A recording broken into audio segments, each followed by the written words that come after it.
May the words of my mouth, the meditations of our hearts be acceptable in your sight, O Lord, our rock and our redeemer.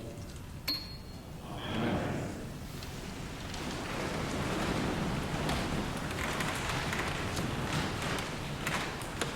To survive in a world of rapid change, the key word, we're told, is adapt. Those of us in senior years confronted daily. Not long ago, our cell phone company, on the grounds of upgrading its service, forced Marjorie and me to purchase new devices. Having used our old cell phones for 3 or 4 years and finally gotten the hang of them, we now have to learn to push different buttons and fathom new sets of instructions. Car washes, if you've been to any lately, now force you to select your choice on an electronic grid. Just hope that your finger doesn't trigger deluxe when all you want is basic. Other demands to adapt may push us beyond the mere nuisance level. A collision on the expressway can turn your life around within minutes. Your company's move to Des Moines may force you to move or become jobless. In view of this, our readings today seem to fly in the face of the transitory. Their message speaks less of an adaptation than it does of dogged persistence. In the Genesis story, Jacob keeps doing combat with a stranger, despite a painful injury to his hip. The stranger turns out to be God in disguise, who awards Jacob with a blessing. In Luke's gospel, Jesus tells of a widow who hounds a judge with her constant petitioning. He then holds up prayer as an ongoing exercise. To a young protege named Timothy, Paul urges consistency.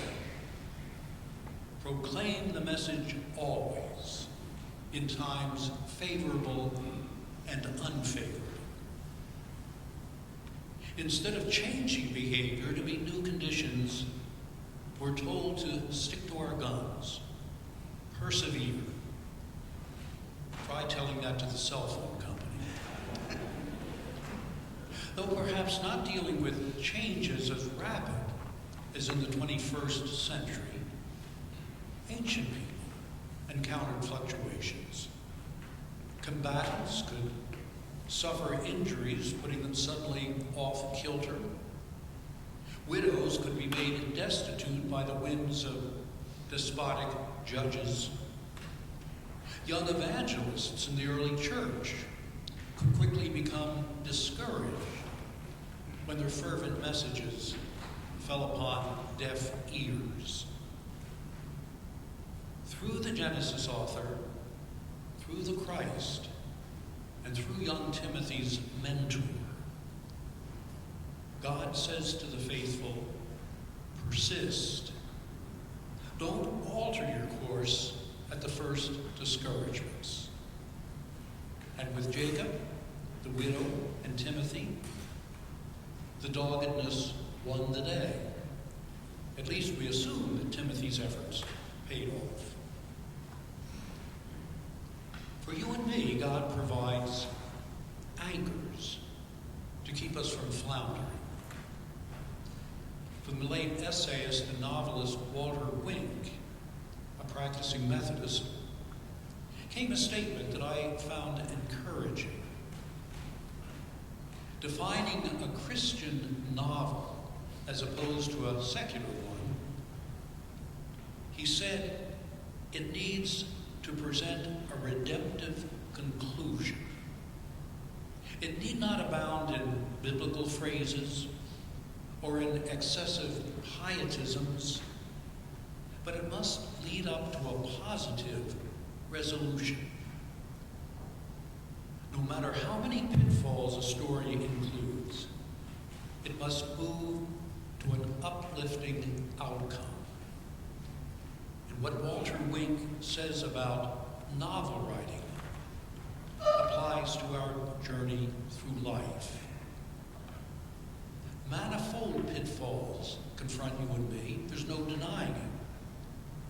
From battling upgrades and high-tech devices to dealing with ominous lab reports, we face challenges in our efforts to persist. But as part of the promise, our stories play out as comedy.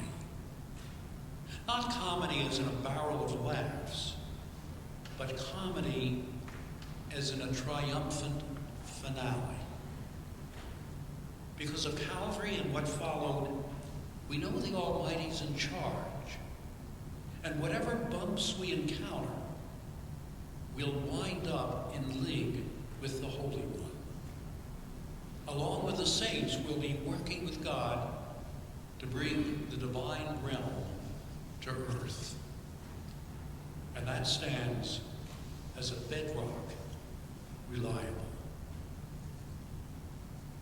With the patriarch Jacob, with the feisty widow, and with young Timothy, you and I have grounds to pay heed to the mandate, persist. We persist in assurance of life's outcome and in confidence stay on the course.